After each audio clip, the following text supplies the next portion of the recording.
Hello दोस्तों, स्वागत है आप सभी का नोटबुक आईएएस की आरओ एआरओ के क्रैश कोर्स क्लासेस में। और आज हम प्रारंभ करेंगे आनुवांशिकी के बारे में। बायोलॉजी का एक कॉन्सेप्ट है आनुवांशिकी। उसी के साथ हम जैव विकास भी पढ़ेंगे कि जीवों का विकास पृथ्वी पर किस तरीके से हुआ है। तो पहले तो हम देखेंगे आनुवांशिकी क्या चीज़ है। तो किसी प्रजाति के गुणों का निर्धारण एवं एक पीढ़ी से दूसरी पीढ़ी में स्थानांतरण का अध्ययन आनुवांशिकी कहलाता है। किसी मान लीजिए किसी के बाल कैसे हैं, सीधे हैं, किसी के घुंघराले हैं। आपने देखा होगा जो मंगोल लोग होते हैं या चाइनीज़ लोग होते हैं उनकी आंखें एक दूसरे के ऊपर चढ़ी हुई होती हैं, लेकिन जो इंडियंस होते हैं उनकी आंखें क्या होती हैं, खुली हुई रहती हैं। या मान लीजिए किसी की स्किन बहुत गोरी होती है, किसी की स्किन बहुत काली होती है। तो वैसी चीज़ों का जो निर्धारण है उसका अध्ययन क्या कहलाता है, आनुवांशिकी कहलाता है। इसमें यह भी पढ़ा जाता है कि एक पीढ़ी से दूसरी पीढ़ी तक ये किस तरह से ट्रांसफर हो रहे हैं, इनमें किस तरीके से चेंज कैसे आता है, ये सभी अध्ययन इसमें जेनेटिक्स में किए जाते हैं।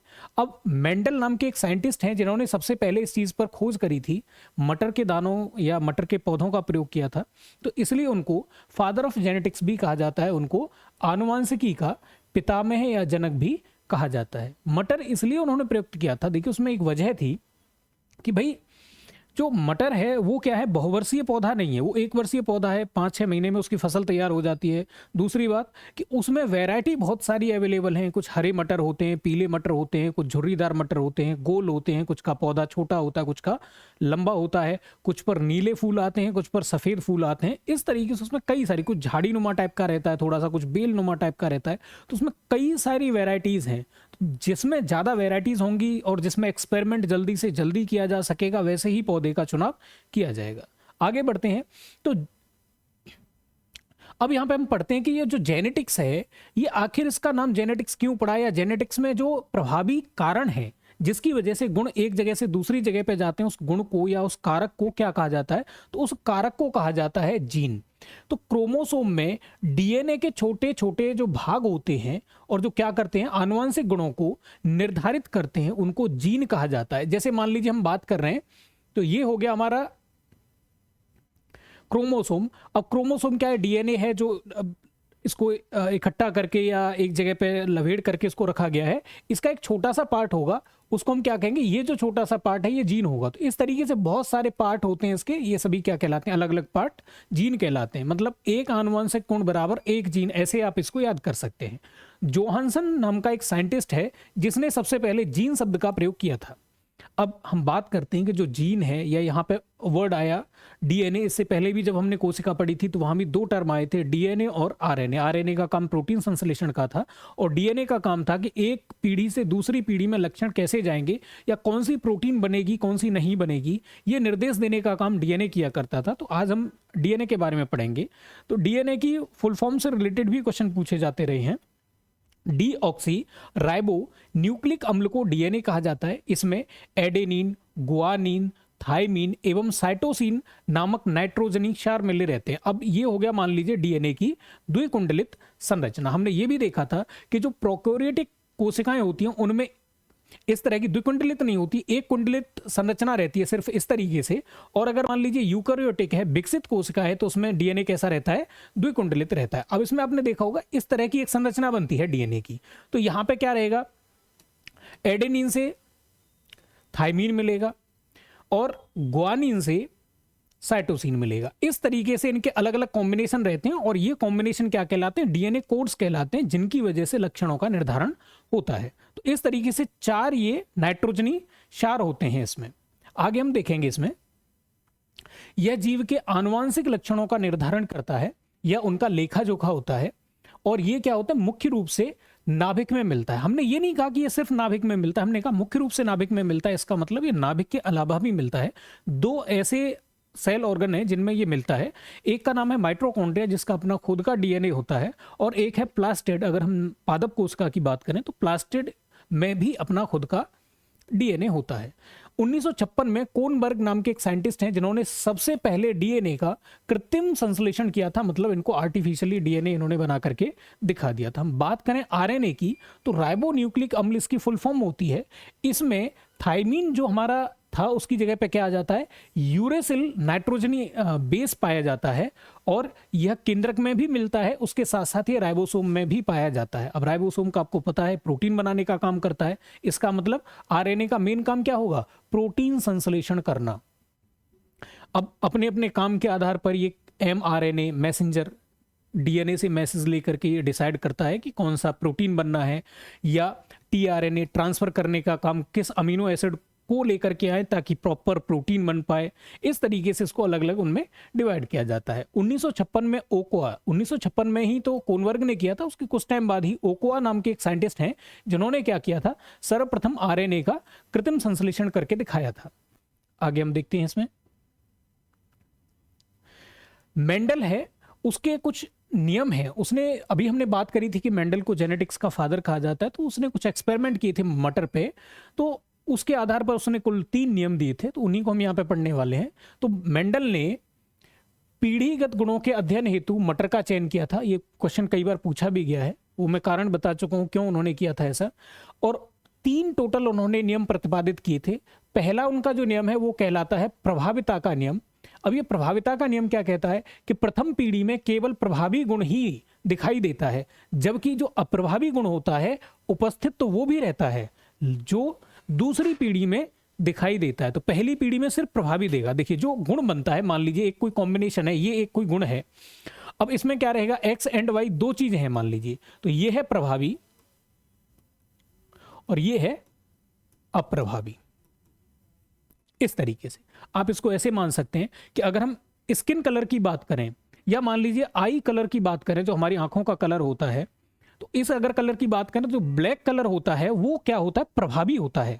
आंखों का ब्लैक कलर प्रभावी होता है, और जो सुनहरी आंखें होती हैं या नीली आंखें कह सकती हैं, उनका कलर वो कैसे होते हैं, वो अप्रभावी होते हैं। तो जब कभी भी इस तरीके से मान लीजिए कोई एक मेल फीमेल शादी करते हैं जिनमें एक में प्रभावी गुण है और एक में अप्रभावी गुण है, तो जो फर्स्ट जनरेशन होगी उसमें क्या दिखेगा आपको कि आंखें कैसी होंगी, काली होंगी। लेकिन जैसे ही दूसरी पीढ़ी आएगी तो उसमें से कुछ की आंखें काली होंगी और कुछ की आंखें कैसी होंगी, सुनहरी होंगी। ये बात कहना चाह रहा है वो पहले नियम में कि प्रभाविता का नियम क्या रहेगा कि जो ज्यादा डोमिनेंट रहेगा वो पहली पीढ़ी में दिखेगा, बाकी सभी क्या हो जाएंगे, सुसुप्त अवस्था में रहेंगे, लेकिन हाँ उपस्थित जरूर रहेंगे वो। दूसरा जो इनका नियम है वो है पृथक्करण का नियम। ये क्या कहता है कि युग्मक निर्माण, युग्मक निर्माण मतलब एक फादर से एक गुण आया, मदर से एक गुण आया, तो जो दोनों गुणों को मिला करके या एक ही तरह की चीजों को मिला करके क्या बन गया, एक युग्मक बन गया। तो युग्मक के निर्माण में जोड़ों में से एक एक जीन ही भाग लेता है, इसे युग्मक की शुद्धता का नियम भी कहते हैं। मतलब अगर जैसे मान लीजिए मेल था उसमें XX गुण थे, फीमेल थी उसमें मान लीजिए कैपिटल वाई और स्मॉल वाई गुण थे, तो ये कह रहा है कि एक इसमें से आएगा, मान लीजिए कैपिटल X आ गया, एक इसमें से आएगा कोई सा भी, मान लीजिए Y आ गया। अब ऐसा नहीं कि इसमें 2 हैं इसमें भी 2 हैं, तो पता चला कि ये जो अगला जो बच्चा है उसमें सिर्फ फादर के दोनों आ जाएंगे, कैपिटल X और X। नो, फादर के भी आएंगे इसमें और मदर में से भी एक एक ही आएगा, तो इसको कहते हैं पृथक्करण का नियम। तीसरा जो नियम है वो है स्वतंत्र अपव्यूहन का नियम। ये नियम कहता है कि भले जो माता पिता हैं उनमें विपरीत गुण वाले हों, लेकिन विपरीत गुण वाले हैं उन पौधों में या उन जंतुओं में, अब तो हम जंतुओं की भी बात कर सकते हैं क्योंकि अब ये क्या है, यूनिवर्सल टाइप के नियम हो गए या सबके लिए लागू हैं। इनमें संकरण से एक लक्षण की वंशानुगति दूसरे को प्रभावित नहीं करती है। एक लक्षण अगर जा रहा है तो ऐसा नहीं होगा कि दूसरा उससे प्रभावित हो जाएगा, तो इससे कोई फर्क नहीं पड़ता है लक्षण के मतलब एक पीढ़ी से दूसरी पीढ़ी में जाने पर कोई लक्षण दूसरे लक्षण को प्रभावित नहीं करता है, सभी अलग अलग काम करते रहते हैं। आगे हम बात करेंगे मानव आनुवंशिकी के बारे में, ह्यूमन जेनेटिक्स के बारे में बात करेंगे। तो ह्यूमन में क्या होता है कि जो क्रोमोसोम की हम बात कर रहे हैं, गुणसूत्रों की बात कर रहे हैं, तो गुणसूत्रों की संख्या इंसान में होती है टोटल 46 को हम 23 जोड़े भी कह सकते हैं। अब ये जो 23 जोड़े हैं ये सोमेटिक सेल में पाए जाते हैं, मतलब ऐसी कोशिका जो पूरी तरह से विकसित हो चुकी है। लेकिन ऐसी कोशिका जिससे नए जीवन का जन्म होना है, स्पर्म या ओवा की हम बात करें तो उसको हम जर्म कोशिका कहते हैं। तो जर्म कोशिका में क्या हो जाएगा, एक मात्र कोशिका से टूट करके 2 कोशिकाएं बन जाती हैं, तो वो जर्म कोशिकाएं हैं। तो वैसी कोशिकाओं में क्या होगा, 23 गुणसूत्र होंगे, मतलब हर एक जोड़ा क्या हो जाएगा, अलग अलग हो जाएगा, 46 का फिक्स आधा। तो जो क्रोमोसोम है उनकी 2 श्रेणियां होती हैं। एक होता है ऑक्टोसोम और दूसरा होता है एलोसोम। अब देखिए ऑक्टोसोम क्या है, ये 22 जोड़े होते हैं या 44 होते हैं। जैसे हमने यहां पे बताया है कि भाई क्रोमोसोम की 2 श्रेणियां हैं। ऑक्टोसोम ये स्त्री और पुरुष में क्या होते हैं, समान होते हैं। तो 44 गुणसूत्र ऐसे हैं जो पुरुष और स्त्री दोनों में ही समान है। और एलोसोम क्या है, जो 23वां जोड़ा होता है वो स्त्री पुरुष में क्या होता है, अलग अलग होता है। तो 23वां जोड़ा 23rd वाला, तो 23rd में कितने होंगे, 2। भाई 22 जोड़ों में 44 हो गए और 23वें जोड़े में 2 हो जाएंगे। तो ये 2 होते हैं, ये स्त्री और पुरुष में दोनों में अलग अलग होते हैं, इसलिए इनकी 2 कैटेगरी बनती है। एक होता है एक्स और एक होता है वाई। जब एक्स एक्स मिल जाते हैं तो फीमेल बन जाती है, महिला, और जब एक्स और वाई मिल जाते हैं तो मेल बन जाता है, मतलब पुरुष बन जाता है। इस तरीके से लिंग निर्धारण होता है। महिला में 23वां जोड़ा एक्स एक्स का और पुरुष में एक्स वाई का होता है। इसलिए क्योंकि महिला में एक्स एक्स का जोड़ा है और पुरुष में एक्स और वाई का जोड़ा है, इसलिए जब भी लिंग का निर्धारण होगा तो वो पुरुष के वाई के द्वारा होगा। पुरुष ने अगर मान लीजिए फर्टिलाइजेशन के समय एक्स दिया है तो फीमेल का जन्म होगा। पुरुष ने अगर अपने मान लीजिए निषेचन के समय पर अगर वाई दिया है तो पुरुष का जन्म होगा। इसलिए लिंग का निर्धारण हमेशा पुरुष के द्वारा होता है, न कि महिला के द्वारा। आगे हम बात करेंगे जैव विकास के बारे में, ऑर्गेनिक इवोल्यूशन के बारे में बात करेंगे कि आखिर इस पृथ्वी पर जीवन की उत्पत्ति हुई कैसे। तो ऐसा माना जाता है कि शुरुआत में पूरी पृथ्वी गर्म, पहले तो यह माना गया कि बिग बैंग हुआ, धीरे धीरे मटेरियल बना और गर्म पदार्थ था वो बहुत ज़्यादा, धीरे धीरे धीरे धीरे ठंडा होता गया। अब कोई भी चीज़ ठंडी होती जाएगी तो पहले वो गैसियस अवस्था में होगी, गैस होगी, गैस से जब और ठंडी हो जाएगी तो वो द्रव में बदल जाएगी। तो पृथ्वी एक द्रव के रूप में एक गोला थी। धीरे धीरे जब ये ठंडी हुई तो इसके चारों तरफ क्या थी, गैसें थी।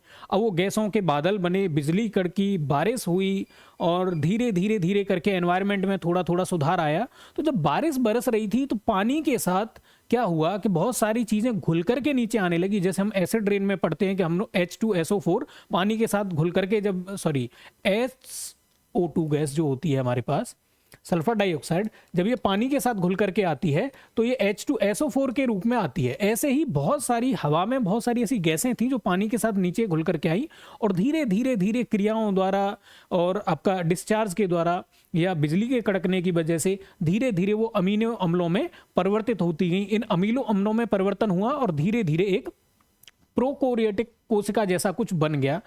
उसमें धीरे धीरे मूवमेंट हुआ तो कोशिकाओं के समूह बनने लगे। अब इससे क्या हो गया, बहुकोशिकीय जीव बनने लगे। धीरे धीरे उनमें ऊतकों का विकास हुआ। ऊतकों के विकास के बाद फिर धीरे धीरे अंगों का विकास होने लगा, मतलब अब अंग स्पेसिफिक जीव बनने लगे। अंगों के विकास के साथ ही अंग तंत्रों का फिर विकास होने लगा और अंग तंत्रों का जब विकास हो गया इसका मतलब कॉर्डेटा में वो बदल गए। अंग तंत्रों का जब बहुत अच्छे तरीके से विकास हुआ तो कॉर्डेटा किस में बदल गए, मैमल्स में बदल गए। और मैमल्स में जब उच्चतम विकास हो गया दिमाग का तो यही क्या बन गए, मनुष्य में बदल गए। इस तरह से जो स्टडी है, इसी स्टडी को हम क्या कहते हैं, जैव विकास कहते हैं कि आखिर जंतु जीव इस पृथ्वी पर आए कैसे। पहले पौधे बने या ऐसी चीज बनी जो अपना खाना खुद से बना सकते थे, वो साथ में क्या करते थे, दूसरे जीवों को ग्रहण भी कर लेते, तो एक मिक्स टाइप की चीज बनी थी। तो पढ़ते हैं हम यहाँ पे, जीवों की उत्पत्ति, विकास एवं विशिष्ट लाक्षणिक गुणों का अध्ययन क्या कहलाता है, जैव विकास कहलाता है। जीवों के क्रमिक विकास के संबंध में 2 प्रकार के प्रमाण दिए जाते हैं। अब भाई हम ये कह तो रहे हैं कि जीवों का विकास हुआ है। भाई एक तो जैसे मान लीजिए धार्मिक या फिलोसॉफिकल मान्यता होती है कि ईश्वर ने इंसानों को बनाया, ईश्वर ने बंदरों को बनाया, ईश्वर ने सब पूरी दुनिया में पेड़ पौधे जीव जंतु जो भी है सब ईश्वर ने बनाया। विज्ञान इसके जस्ट अपोजिट अपना व्यू रखता है। विज्ञान ये कहता है कि सब अपने आप ही हो गया, अचानक बिजली कड़की और पानी बरसा, उस तरह से ये अणु बनते गए और विकास होता गया लगातार, आज भी विकास जारी है। तो एक तो विज्ञान है, तो विज्ञान अगर मान लीजिए बात कह रहा है अपनी और दूसरी चीजों का खंडन कर रहा है तो जाहिर सी बात है आप अपनी बात को प्रूव करने के लिए आपको कोई ना कोई तथ्य प्रस्तुत करना पड़ेगा, कोई थ्योरी प्रस्तुत करनी पड़ेगी और कुछ एविडेंस देने पड़ेंगे। तो यहाँ पे 2 टाइप के एविडेंस दिए जाते हैं। एक तो बहुत सारे जीवाश्म निकल रहे हैं, जैसे कि भाई हमने डायनासोर की बात करी। अब डायनासोर क्या है, एक रेप्टाइल है, ऐसा जीव जो रेंग करके चलता है, छिपकली टाइप का एक जीव है।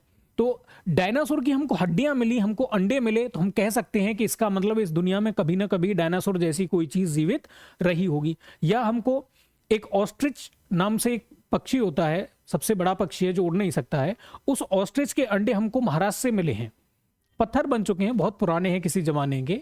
आज के जमाने में अगर वो हमको महाराष्ट्र में मिले, इसका मतलब भारत में किसी जमाने में ऑस्ट्रिच नाम की कोई चीज जरूर हुआ करती होगी। तो इस तरह से कुछ हमको जीवाश्म मिलते हैं। जैसे हैदराबाद अगर आप कभी आपका जाना हो तो आप वहां देखेंगे कि आपको वहां पर डायनासोर का एक कंकाल मिलेगा। इसका मतलब इंडिया में भी किसी जमाने में, कम ही मात्रा में सही, लेकिन डायनासोर थे।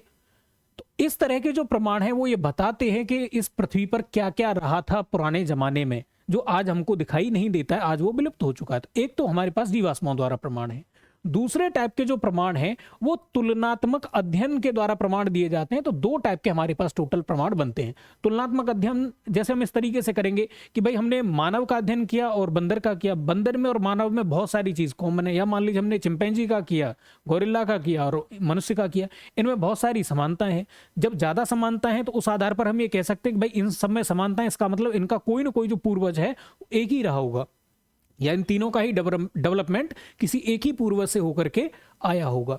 तो तुलनात्मक अध्ययन के द्वारा भी किया जाता है। अब तुलनात्मक अध्ययन में क्या क्या किया जाता है, एक तो हम चेक करते हैं समजातता।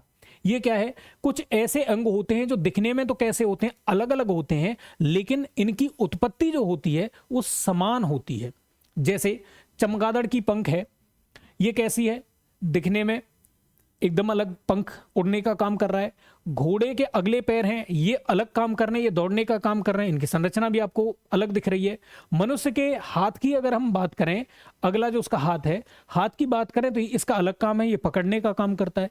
तीनों के ही आप देखेंगे आकार आकृति अलग अलग है, तीनों ही अलग अलग काम कर रहे हैं, लेकिन इनकी जो उत्पत्ति होती है, अंदर हड्डियों का जो रूप है या जो माँ के गर्भ में इनका जो विकास होता है वो तीनों का एक ही प्रकार से होता है। तो इस तरह के जो अंग होते हैं उनको समजात अंग कहते हैं। अब दूसरी जो हमारे पास तुलना करने का जो रूप है, दूसरा जो तरीका है वो है समरूपता। तो कुछ ऐसे अंग होते हैं जो समान दिखते हैं, लेकिन उनकी उत्पत्ति क्या होती है, अलग अलग होती है। जैसे पंखों की बात करें तो पंख तो सबके एक ही काम कर रहे हैं, भाई उड़ने का ही काम कर रहे हैं। जैसे तितली का पंख हो गया, चिड़िया का पंख हो गया और चमगादड़ का पंख हो गया, तीनों के ही पंख हैं, उड़ने का काम कर रहे हैं, तो दिख भी सेम रहे, हमको लग भी ऐसा रहा है कि तीनों एक ही फैमिली से हैं। लेकिन तितली क्या है, तितली आर्थ्रोपोडा से आती है, कीट है एक, तो ये क्या है, वक्ष का ही एक प्रसार है। चिड़िया में अगले हाथ होते हैं, वो पंख में कन्वर्ट हो जाते हैं, और चमगादड़ में पंख नहीं होते हैं, बल्कि अगले हाथ और उसका जो ये पेट वाला हिस्सा होता है उसके बीच की खाल डेवलप हो जाती है, वो सिर्फ खाल होती है, पंख नहीं होते हैं। तो दिखने में एक जैसे लग रहे हैं, काम एक जैसा कर रहे हैं, लेकिन उनका ओरिजिन या उनकी उत्पत्ति अलग प्रकार से हुई है। तो ऐसे अंगों को हम समरूप अंग कहते हैं, और ये जो विशेषता होती है ये समरूपता कहलाती है। आगे हम देखेंगे। अब जो तीसरा हमारे पास कैटेगरी है कंपेयर करने की, वो है अवशेषी अंग। कुछ ऐसे अंग हैं किसी जमाने में विकसित थे, लेकिन आज उनका कोई यूज नहीं हो रहा है, तो धीरे धीरे वो बॉडी में से क्या होते चले जा रहे हैं, खत्म होते चले जा रहे हैं। इसका मतलब अगर कुछ अंग खत्म होते चले जा रहे हैं तो कुछ अंगों का विकास भी जरूर हुआ होगा। ऐसे अंगों को जो अब धीरे धीरे खत्म होते चले जा रहे हैं अवशेषी अंग कहते हैं। ऐसे अंग जो कभी तो पूरे विकसित थे, लेकिन अब उनकी कोई उपयोगिता नहीं बची है। जैसे अकल दाढ़ है, 21 साल की उम्र में आती है। भाई 21 साल के बाद ऐसा आदमी क्या खाता है कि उसको एक स्पेशल दाढ़ की जरूरत पड़ती है। इसका मतलब कुछ लोगों में तो ये दाढ़ आजकल नहीं भी उग रही है, ये भी एक देखने में आ रहा है। कुछ में उगती है, कुछ में नहीं भी उगती है। अगर नहीं उगेगी तो ऐसा क्या था जो 21 साल तक उसने नहीं खाया पिया होगा, इसका मतलब इसका बॉडी में कोई बहुत ज्यादा इंपॉर्टेंस है नहीं। सीकम है। सीकम क्या है, गाय भैंस बकरी होती हैं, इनमें सीकम अभी भी कार्यरत है, लेकिन इंसान में अब ये काम नहीं करता है। ये सीकम का मेन काम है, जो भी सेलुलोज है, घास फूस है, उसको पचाने का ये काम करता है। किसी जमाने में इंसान घास फूस खाता था, तो उस टाइम पे ये विकसित था। इंसान धीरे धीरे डेवलप हुआ, उसने घास फूस खाना छोड़ दिया, वो मांस मछली या फिर अन्न खाने लगा, और जब वो अन्न खाने लगा तो सीकम का जो काम था वो खत्म हो गया। तो धीरे धीरे सीकम अपनी कार्य पद्धति को कम करता चला गया, और आज ये उपस्थित तो है लेकिन ये काम नहीं करता है। या मान लीजिए निमेशक पटल की बात करें, जो आंखों के ऊपर एक हल्की झिल्ली सी रहती है, आज उसका कोई उपयोग नहीं है। क्योंकि पहले क्या होता था कि इंसान को जब आंखें थोड़ी उसकी साइड से हुआ करती थी, तो पीछे की तरफ उसको बैक साइड में मतलब चेहरा आगे की तरफ रख के पीछे की तरफ भी देखने की जरूरत पड़ती थी, तो उसकी वजह से निमेशक पटल हुआ करती थी। कानों का जो बाहरी हिस्सा है कर्ण पटल, ये भी धीरे धीरे समाप्त होता चला जाएगा। वजह है कि आज इंसान के जो कान हैं वो फिक्स हैं, आप देखेंगे सिर्फ चश्मा लगाने के अलावा और इनका क्या यूज रह गया है। किसी जमाने में जब इंसान बंदर के टाइप का हुआ करता होगा, प्राइमेट के रूप का हुआ करता होगा। आप जैसे घोड़ों में देखेंगे तो घोड़े कोई जब आवाज पीछे की तरफ से हो रही होती है तो अपना पूरा मुंह मोड़ करके उस तरफ नहीं देखते हैं, जैसे इंसान को देखना पड़ता है। घोड़े क्या करते हैं, घोड़ों के कान होते हैं वो, जैसे मान लीजिए जब आगे की तरफ उनको सुनना है तो आगे की तरफ, पीछे की तरफ जब उनको सुनना होता है तो कान को ऐसे करके मोड़ देते हैं। यही इंसानों के कान का भी हुआ करता था। तो जो बाह्य पटल है इंसान की, ये भी धीरे धीरे धीरे क्या होती चली जा रही है, खत्म होती चली जा रही है, इनएक्टिव होती चली जा रही है। ऐसे अंगों को हम अवशेषी अंग कहते हैं। या जैसे सांप के अंग हैं, जो पैर हैं, वो आजकल क्या हो चुके हैं, अवशेषी अंग हो चुके हैं, वो पूरी तरह से खत्म हो चुके हैं। तो इस तरह की चीजों को अवशेषी अंग कहा जाता है। जो चौथा हमारे पास बेस है जिसके आधार पर हम कंपेयर करते हैं वो है संयोजी कड़ियां। अब क्या है कि कुछ ऐसी कड़ी हैं जो अलग अलग ग्रुप्स के बीच में पाई जाती हैं और वो सिमिलरिटी को शो करती हैं, उनके बीच समानता को शो करती हैं।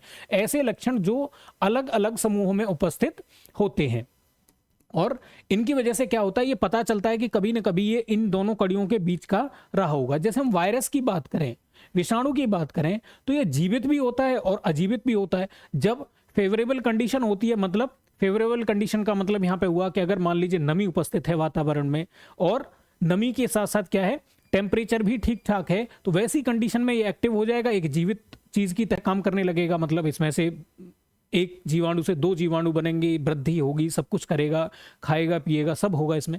लेकिन जैसे ही फेवरेबल कंडीशन नहीं होती है, तुरंत ही ये बस रेत की तरह या कह सकते हैं क्रिस्टल की तरह काम करने लग जाता है, इनएक्टिव हो जाता है, ये अजीवित की तरह काम करने लग जाता है। इसका मतलब कभी ना कभी जीवित चीजें कभी ना कभी किससे डेवलप हुई हैं, अजीवितों से ही डेवलप हुई हैं। जैसे यूग्लिना की हम बात करें तो यूग्लिना क्या है, जंतु और पादप के बीच की एक कड़ी है। ये एक कंडीशन में जंतु की तरह काम करता है, मतलब ये आ जा सकता है, सेंस करता है, पूरी वही सारी रिएक्शन करता है, निगलता है चीज़ों को। पौधा किसी चीज़ को निगलता नहीं है। पौधा क्या करता है, पौधा खुद से भोजन बनाता है, किसी चीज़ को मार के तो नहीं खाता ना। लेकिन इसका मतलब कभी ना कभी जंतु और पादप एक ही रहे होंगे, और या ये कह सकते हैं कि पादपों से ही जंतुओं का डेवलपमेंट हुआ होगा, इस तरीके से आप कह सकते हैं। जैसे प्रोटोथीरिया की हम बात करें, प्रोटोथीरिया क्या है, सरीसृप के और स्तनी के बीच की कड़ी है। इसका मतलब स्तनियों का विकास कभी ना कभी सरीसृप से ही हुआ होगा, या कभी न कभी सरीसृप और स्तनी के पूर्वज क्या रहे होंगे, कॉमन रहे होंगे, एक ही इनका पूर्वज रहा होगा। जैसे हम डिप्नोई की बात करते हैं तो डिप्नोई क्या है, ये मछली और उभयचर के बीच की कड़ी के रूप में काम करता है। इसका मतलब मछली और उभयचर के पूर्वज भी क्या रहे होंगे, कभी ना कभी एक ही रहे होंगे। बात करते हैं हम आगे, जैव विकास के कुछ सिद्धांत हैं जिनके आधार पे, भाई देखिए कोई भी थ्योरी अगर मान लीजिए हमको स्टेब्लिश करनी है, हमको कोई बात कहनी है, तो प्रॉपर तरीके से अपनी बात कहने के लिए कुछ सिद्धांत होने चाहिए, कुछ एविडेंस होने चाहिए। तो कुछ सिद्धांत वैज्ञानिकों ने दिए और प्रूव किया कि भाई देखिए हम बात कह रहे हैं कि जो इंसान है वो डायरेक्ट ऐसे नहीं इंसानी रूप में आ गया, बल्कि वो धीरे धीरे डेवलप होकर के आया। तो कुछ वैज्ञानिकों ने अपनी कुछ थ्योरियां दी हैं, उन थ्योरियों को हम यहाँ पे जो मेन थ्योरी उनको देखेंगे। तो एक साइंटिस्ट हैं जिनका नाम है लेमार्क। तो लेमार्क ने जो सिद्धांत दिया उसको हम लेमार्कवाद कह देते हैं। इन्होंने एक पुस्तक लिखी फिलोसॉफिकल जूलॉजिक, और इसी पुस्तक में यह सिद्धांत दिया था। इनका जो सिद्धांत है इसको कहते हैं अर्जित लक्षणों की वंशानुगति का सिद्धांत। अर्थात जिन अंगों का प्रयोग अधिक होता है वे पीढ़ी दर पीढ़ी विकसित होते चले जाते हैं, या फिर इसका उल्टा भी कह सकते हैं आप कि जिनका उपयोग कम होता है या इनका उपयोग नहीं होता है वो धीरे धीरे बॉडी में से खत्म होते चले जाते हैं।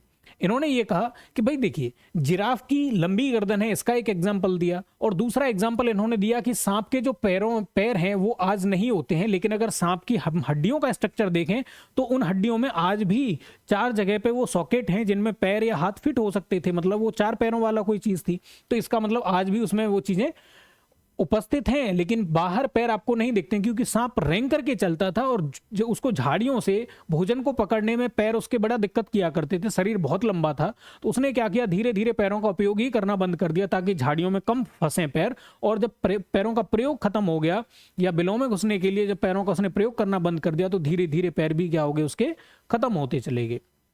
लेकिन अब लेमार्क ने जो बोला वो काफी हद तक जिराफ के मामले में, सांप के मामले में हमको सही लगता है, ये थ्योरी एकदम सही है। तो देखिए ये जो पूरी हम बात पढ़ रहे हैं, ये कुछ ऐसे मान लीजिए कि एक गांव में हाथी आने वाली बात है, और अगर मान लीजिए उस गांव में किसी को भी दिखाई न देता, उन्होंने कभी हाथी को न देखा हो, न महसूस किया हो, न उन्होंने सुना था, पहली बार अगर वो हाथी को देखें, किसी ने सूंड पकड़ी तो उसने कहा कि हाथी कैसा है, कि हाथी भाई किसी पाइप जैसा है। कोई अगर मान लीजिए पैर पकड़े तो वो कहेगा हाथी कैसा है, कि हाथी ऐसा है जैसे खंबे होता है। किसी ने पेट उसका पकड़ के देखा तो उसने पूछा भाई हाथी कैसा है, उसने कहा भाई हाथी ऐसा है जैसे ढोल होता है। तो आप समझ रहे हैं इस बात को। तो ये असल में हाथी कैसा है, असल में हाथी बिल्कुल हाथी जैसा है। तो थ्योरियों में साइंटिस्ट क्या कर रहे हैं कि किसी एक तरह की चीज को पकड़ रहे हैं और उस चीज को एक्सप्लेन कर रहे हैं। तो लेमार्क भी पूरी तरह से सही नहीं है। क्यों? क्योंकि कुछ साइंटिस्टों ने इनकी आलोचना करी। उन्होंने कहा कि पहले एक साइंटिस्ट आए बीजमैन, उन्होंने क्या किया कि 40 पीढ़ी तक लगातार वो चूहों की पूंछ काटते रहे। बोले चूहे में, गिलहरी में पूंछ का इंपॉर्टेंस होता है पेड़ पर चढ़ने के लिए, चूहों में तो कोई इंपॉर्टेंस नहीं होता है। अगर चूहों में कोई इंपॉर्टेंस नहीं है तो इसका मतलब चूहों में अब पूंछ नहीं होनी चाहिए। लगातार 40 पीढ़ी तक वो पूंछ काटते रहे, लेकिन फिर भी जब 41वीं पीढ़ी का चूहा उत्पन्न हुआ तो उसमें भी उतनी ही बड़ी पूंछ थी। तो उन्होंने कहा कि यह सिद्धांत पूरी तरह से बकवास है। दूसरी एक आलोचना यह करी जाती है कि भाई पहलवान का बेटा है तो वो पहलवान नहीं बन सकता ना। कोई भी इंसान जो मेहनत करेगा, अच्छा खाएगा पिएगा, व्यायाम करेगा, वो पहलवान बनेगा। ऐसा नहीं कि किसी के 2 पीढ़ियों से पहलवान होते चले आ रहे हैं तो अगली पीढ़ी में पहलवान होगा। तो इस तरीके से बहुत सारी आलोचनाएं हुई। तो बहुत सारी इसमें सही बातें भी थी, बहुत सारी इसमें गड़बड़ी भी थी। तो इसके बाद एक साइंटिस्ट हैं जिनका नाम है डार्विन। तो डार्विन साहब ने क्या किया, एक वीगल नाम का जहाज उठाया और वो पूरी दुनिया के भ्रमण पे चले गए। अब क्योंकि ये अफ्रीका में सबसे पहली बार गए थे तो उन्होंने अफ्रीका के जीवों के आधार पर बोल दिया। ये भाई साहब पूरी दुनिया में घूमे, खासतौर से दक्षिण अमेरिका में, और वहां पे जो जंगल ज़्यादा हैं भाई, आप देखेंगे ब्राज़ील के जंगल बहुत सारे घने हैं, तो वहाँ पे जंतुओं की भी अलग अलग तरह की वैरायटीज़ इन्होंने देखी। ज़्यादा वैरायटीज़ देखी तो इन्होंने दूसरे तरह से अपना सिद्धांत प्रस्तुत किया। एक पुस्तक लिखी उन्होंने कहा ऑरिजिन ऑफ स्पीसीज, एक बुक लिखी और उसी में यह सिद्धांत अपना दिया। इन्होंने सिद्धांत दिया प्राकृतिक चयन का सिद्धांत, प्रिंसिपल ऑफ या थ्योरी ऑफ नेचुरल सिलेक्शन। और इसमें इन्होंने कहा सर्वाइवल ऑफ द फिटेस्ट, योग्यतम की उत्तरजीविता, कि भाई जो दुनिया में सबसे ज्यादा फिट होगा वही जीवित रहेगा। आज जितने भी जीवित जीव हैं वही जिंदा हैं। डायनासोर का आप एग्जांपल ले लीजिए, वो फिट नहीं हो पाए एनवायरनमेंट के हिसाब से, वो खत्म हो गए। मेमथ का एग्जांपल ले लीजिए, मेमथ फिट नहीं हो पाया इस एनवायरनमेंट में, गर्म एनवायरनमेंट में। तो जैसे जैसे बर्फ युग खत्म होता चला गया, हिम युग खत्म होता गया, मेमथ खत्म हो गए। तो इस तरीके से जो जो चीजें एडजस्ट अपने आप को नहीं कर पाई वो इस दुनिया में से खत्म हो गई। डोडो पक्षी का आप एग्जांपल ले सकते हैं, वो भी एडजस्ट नहीं कर पाया, वो खत्म हो गया। लेकिन अब इनकी एक आलोचना ये करी जाती है कि भाई ठीक है, जो योग्यतम है वो जिएगा, लेकिन एक बात बताइए, इंसान में जो अवशेषी अंग हैं वो क्यों हैं? या मान लीजिए पहले हमने ये कहा कि भाई जो जीवन की शुरुआत हुई है वो समुद्र से हुई है, तो योग्यतम तो वो जब समुद्र में जी रहा था तब भी था ना, इसलिए तो जी रहा था। फिर वो समुद्र से उसको बाहर आने की क्या जरूरत पड़ गई कि उसको जमीन पर आके रहना पड़ा? इसका मतलब इस थ्योरी में भी काफी सारी गड़बड़ी उपस्थित है। इसके कुछ अच्छे पॉइंट भी हैं, कुछ गड़बड़ियां भी हैं।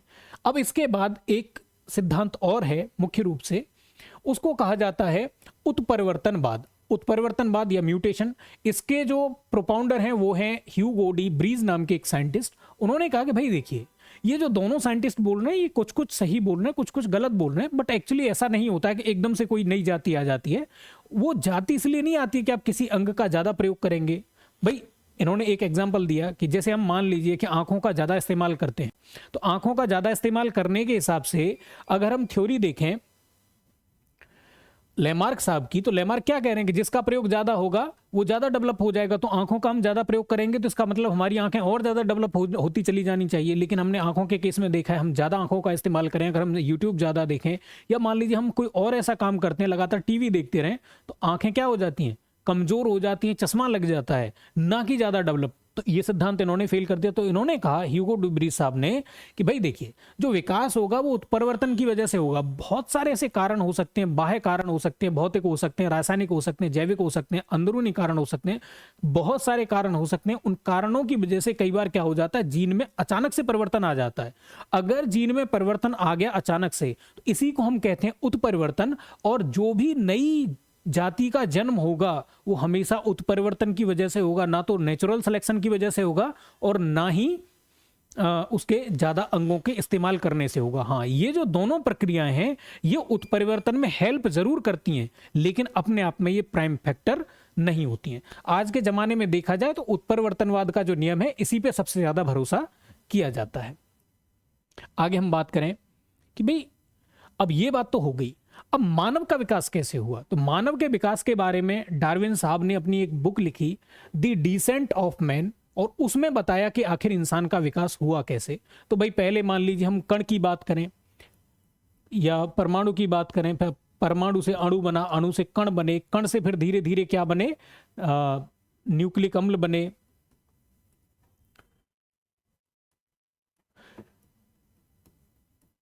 न्यूक्लिक अम्लों से फिर क्या बने, केंद्रक या कोशिकाएं बनी,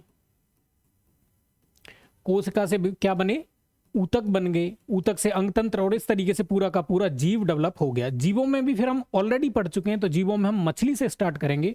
तो इन्होंने बताया कि भाई देखो पहले मछली बनी, मछली से विकास हुआ तो उभयचर बन गए, ऐसे जीव जो पानी में भी रह सकते थे, जमीन पर भी रह सकते थे, उनका फिर थोड़ा सा विकास हुआ तो ऐसे जीव बन गए जो रेंग करके चलने लगे, सांप टाइप के जीव बन गए। फिर ऐसे जीव बने जिनमें दुग्ध ग्रंथियां होती थी, स्तनी बन गए। स्तनियों में से फिर स्तनियों में भी फिर जब फर्दर डेवलपमेंट हुआ तो प्राइमेट बने। बंदर नहीं था लेकिन बंदर जैसी कोई चीज थी, बंदरों से डेवलपमेंट हुआ, मतलब सॉरी प्राइमेट से डेवलपमेंट हुआ तो बंदर बन गए, बंदरों से डेवलपमेंट हुआ तो कपी बन गए, गिब्बन, गोरिल्ला वगैरह ये सारे, और इनमें भी जब डेवलपमेंट हुआ तो मानव बन गया। आज की थ्योरी की अगर हम बात करें तो आज की थ्योरी कहती है कि भाई मानव में भी देखिए बड़ा एक चीज देखने को मिलती है कि मानव हुआ, जैसे होमो बना तो होमो इरेक्टस बना जो सीधा खड़ा होकर के चलता था, आग की खोज कर ली। फिर होमो इरेक्टस से धीरे धीरे गुफाओं से निकल करके ये जमीन पे मतलब खेती वेती करने लगा, इस तरीके से करने लगा काम। फिर धीरे धीरे जब सभ्यताओं का डेवलपमेंट होने लगा तो भाई जब थोड़ा सा डेवलप्ड हुआ ये, तो ये बन गया होमो सैपियंस। होमो इरेक्टस की आपको देखने को मिलेंगी, जैसे जावा मानव है, पीकिंग मानव है, या नियंडरथल मानव है, इस तरह के मानव की इसकी प्रजातियां मिलेंगी। होमो सैपियंस बन गया। सैपियंस का मतलब होता है जो आधुनिक मानव है, जिसमें मतलब दिमाग का जो भरपूर इस्तेमाल करता है या दिमाग के आधार पर ही वो जीवन को जी रहा है, वैसा मानव। होमो सैपियंस में भी जब और डेवलपमेंट हुआ तो होमो सैपियंस सैपियंस बन गया, जो हम आज हम हैं।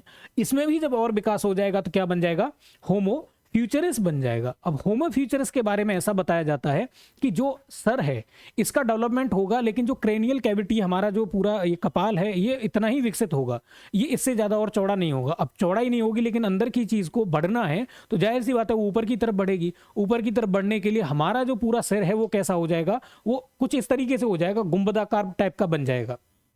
फिर बोला गया कि भाई देखिए जो उंगली है इनका अंगूठे का ज़्यादा इस्तेमाल हो रहा है और ये जो उंगली है इसका कोई इस्तेमाल नहीं है, तो फिर 4 ही उंगली हो जाएंगी और नीचे पैर में भी 4 रह जाएंगी, हाथ में भी 4 रह जाएंगी। जो छोटी वाली उंगली है ये पूरी तरह से खत्म हो जाएगी। एक जमाना था जब बाल क्या करते थे, हमको सर्दी से बचाने का काम करते थे। आज जमाने में देखेंगे इंसान बालों का क्या उपयोग है, काट काट के फेंक रहा है। तो जाहिर सी बात है अगले आने वाले टाइम में इंसान के बाल भी खत्म हो जाएंगे।